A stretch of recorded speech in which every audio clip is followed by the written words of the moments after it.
பொது காலம் 34ஆம் வாரம் செவ்வாய்க்கிழமை. லூக்கா நற்செய்தி இயல் 21 இறை சொற்றொடர்கள் 5 முதல் 11 முடிய. இன்றைய மறையுரை சிந்தனை வழங்குபவர் மறை திருமரி அந்தோணிராஜ், பாளையங்கோட்டை மறை மாவட்டம். தகவல் தொழில்நுட்ப நிறுவனம் ஒன்றில் பணியாற்றி கொண்டிருந்த கிறிஸ்டோபர் அலுவலக வேலைகளை வீட்டிலிருந்த மடிக்கணினியில் செய்து கொண்டிருந்தான். அவ்வாறு அவன் வேலை செய்து கொண்டிருக்கும் போது திடீரென்று இசைவாக்கி வெடித்தது. நல்ல வேளையாக அவனுக்கு எந்த ஒரு பாதிப்பும் ஏற்படவில்லை. இதை பார்த்து அவனுடைய மனைவி இவாஞ்சலின் தன்னுடைய தோழிகள் மற்றும் நண்பரிடம், என்னுடைய கணவர் மடிக்கணினியில் வேலை செய்து கொண்டிருக்கும் பொழுது மடிக்கணினி வெடித்து விட்டது என்றார். இந்த இவாஞ்சலின் தன் கணவர் கிறிஸ்டோபர் பணியாற்றிய அதே நிறுவனத்தில் தான் பணியாற்றி வந்தார். அவள் தன்னோடு பணியாற்றிய தோழிகள் மற்றும் நண்பர்களிடம், என்னுடைய கணவர் மடிக்கணினியில் வேலை பார்த்து கொண்டிருக்கும் பொழுது அது வெடித்து விட்டது என்று சொன்னதை அவர்கள் மற்ற தோழிகள் மற்றும் நண்பர்களிடம் கிறிஸ்டோபரின் வீட்டில் பயங்கர தீ விபத்து என்று பேசத் தொடங்கினர். இவ்வாறு இந்த செய்தி கைகால் முளைத்து புதிய கோணத்தில் கிறிஸ்டோபர் பணியாற்றி வந்த நிறுவனத்தின் இயக்குநருக்கு கிடைத்தது. மறுநாள் காலையில் கிறிஸ்டோபர் அலுவலகத்துக்கு சென்ற பொழுது அவனிடத்தில் வந்த அந்த நிறுவனத்தின் இயக்குனர், கிறிஸ்டோபர், நேற்று உன்னுடைய வீட்டில் உனக்கு பிடிக்காதவர்கள் வெடிகுண்டு வீசி உன்னையும் உன்னுடைய மனைவியும் கொல்ல பார்த்தார்களாமே, உண்மையா என்றார். என்ன, எனக்கு பிடிக்காதவர்கள் என்னுடைய வீட்டின் மீது வெடிகுண்டு வீசி என்னுடைய மனைவியையும் என்னையும் கொல்ல பார்த்தார்களா? மடிக்கணினிக்குரிய இசைவாக்கிதானே வெடித்தது, அதற்குள் இவ்வளவு அக்கப்போரா என்று சொல்லிவிட்டு சத்தமாக சிரிக்கத் தொடங்கினான். வேடிக்கையாக சொல்லப்பட்ட நிகழ்வாக இருந்தாலும் இன்றைக்கு பலர் ஒரு சாதாரண செய்தியை மிகைப்படுத்தி கூறி உண்மையில் நடந்ததற்கும் அவர்கள் கூறுவதற்கும் எந்த ஒரு சம்பந்தமும் இல்லாமல் செய்துவிடுகின்றார்கள்.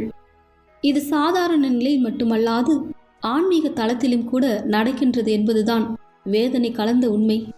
ஆம், இன்றைக்கு இருக்கின்ற ஒரு சில போலி போதகர்கள் உலக முடிவு, மானிட மகனுடைய 2ஆம் வருகை ஆகியவற்றை பற்றி இயேசு சொல்லாததையும் அவர் சொன்னதாக சொல்லி அல்லது அவர் சொன்னதை மிகைப்படுத்தி சொல்லி மக்களை ஒரு விதமான பதற்றத்தில் வைத்திருக்கின்றார்கள். இப்படிப்பட்டவர்களிடம் ஏமாறாதவாறு பார்த்து கொள்ளுங்கள் என்கின்றார் இயேசு. இயேசு சொல்லக்கூடிய இந்த வார்த்தையின் பொருள் என்ன என்பது குறித்து நாம் சிந்தித்து பார்ப்போம்.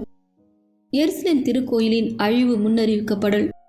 சாலமோன் மன்னனால் மிக பிரம்மாண்டமாக கட்டப்பட்ட எருசலேம் திருக்கோயில் பாபிலோனியர்களால் அழிக்கப்பட்டது. அதன் பின்னர் எஸ்ராவின் காலத்தில் பாபிலோனிய நாடு கடத்தலுக்கு பின்னர் 2வது கோயில் கட்டப்பட்டது. இக்கோயில் மக்கபேயர்களின் காலத்தில் எதிரிகளால் தீட்டுப்படுத்தப்பட்டதால் மக்கபேயர்கள் அதை புதுப்பித்தார்கள். இதற்கு பின்னர் இக்கோயில் பெரிய ஏரோதுவால் 40 ஆண்டுகளாக கட்டப்பட்டது அல்லது புதுப்பிக்கப்பட்டது. இப்படி கட்டப்பட்ட எருசலேம் திருக்கோயில் மிக அழகாக காட்சியளித்தது.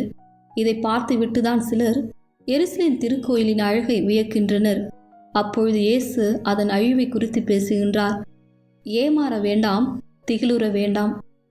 இயேசு எருசலேம் திருக்கோயிலின் அழிவை குறித்து பேசத் தொடங்கியதும் அவருடைய சீடர்கள் அவரிடம், நீர் கூறியவை எப்பொழுது நிகழும் என்றொரு கேள்வியையும், இவை நிகழப்போகும் காலத்திற்கான அறிகுறி என்ன என்ற 2வது கேள்வியையும் கேட்கின்றார்கள்.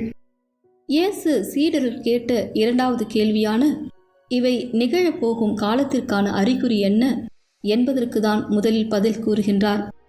பலர் என் பெயரை வைத்துக்கொண்டு நானே அவர் என்றும் காலம் நெருங்கி வந்துவிட்டது என்றும் சொல்வார்கள். இவைதான் அழிவு நிகழப்போகும் காலத்திற்கான அறிகுறிகள் என்கின்றார் இயேசு. இயேசு எருசலேம் திருக்கோயிலின் அழிவின் போது என்னென்ன நடக்கும் என்பதை பற்றி சொல்லும் இவ்வார்த்தைகள் இன்றைக்கும் பொருந்தி போவதாக இருக்கின்றது. ஆம், இன்றைக்கு பல பிழைப்புவாத போதகர்கள் இயேசுவின் பெயரை சொல்லிக்கொண்டு மக்களை ஏமாற்றி கொண்டு இருக்கின்றார்கள். அவர்களிடம் நாம் ஏமாறாதவாறும் அவருடைய வார்த்தைகளால் திகிலுறாமலும் இருப்பதே நாம் செய்ய வேண்டிய தலையாய செயல்கள். நாம் இயேசுவின் இவ்வார்த்தைகளை கொண்டு ஏமாறாதவாறும் திகிலுறாமலும் இருக்கின்றோமா? சிந்திப்போம். சிந்தனை. போலி இறை வாக்கினர்களை குறித்து எச்சரிக்கையாய் இருங்கள். ஆட்டு தோலை போர்த்தி கொண்டு உங்களிடம் வருகின்றனர், ஆனால் உள்ளேயோ அவர்கள் கொள்ளையிட்டு தின்னும் ஓநாய்கள் என்பார் இயேசு. மத்தேயு நற்செய்தி இயல் 7 இறை சொற்றொடர் 15. ஆகையால் நாம் போலி இறை வாக்கினர்களை குறித்து எச்சரிக்கையாயிருப்போம். நாம் போலிகளாய் இல்லாமல் இறைவனுக்கு உகந்த வாழ்க்கை வாழ்வோம். அதன் வழியாக இறையருளை நிறைவாக பெறுவோம். ஆமேன்.